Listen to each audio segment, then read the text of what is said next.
প্রকৃতি খুবই দারুণ প্রকৃতি। আমাদের গ্রামে আমাদের ভিলেজটা খুবই প্রকৃতি দারুণ হয়ে গেছে। সব ভোর দিয়া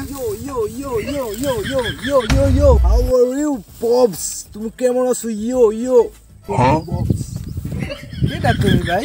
ইয়ো পপস, আমি তো জ্যাক্স, তোমার একমাত্র জ্যাক্স। জ্যাক মানে জ্যাক কেডা? মোর পোলার নাম দি জয়সা, ওদি থাই ঢাকা। ইয়ো পপস, তুমি আমাকে চেনো না?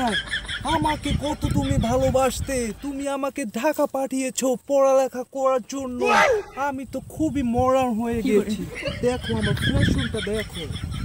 ইয়ো পপস, ইয়ো আমি তোমার সেই জয়সা, আমি তোমার সেই জয়সা। পপস তুই জয়সা? তাই তুই ঢাকা গেলি ভালো মান, ওটা গ্রামে আইসে আগে পাগল হয়ে গেলি ঘুমিয়ে দিয়ে। তুমি তো বোঝো না, তুমি তো কিচ্ছু বোঝো না। মুই ঢাকা গেছি ফ্যাশন করছি, বোঝো না? তুমি তো পাগল নাই নি দেখাই। কই আমি পাগল হয়ে গেলাম? এটা তুমি ফ্যাশন, তুমি বোঝো না। থাকমই না তোমাকে এই গ্রামে, আমি আবার ঢাকা চলে যেতেছি। আর খালার পোলাটা ঢাকা থেকে পাগল হয়ে গেলে এ কেদার মা হনছো তোমার পোলা গেছে বাদ হইয়া পুরোই পাগল হয়ে গেছে। আমরা এত কষ্ট করে ভিডিও বানাই, আপনাদের কাছে অনুরোধ রইল একটা শেয়ার করে দিবেন।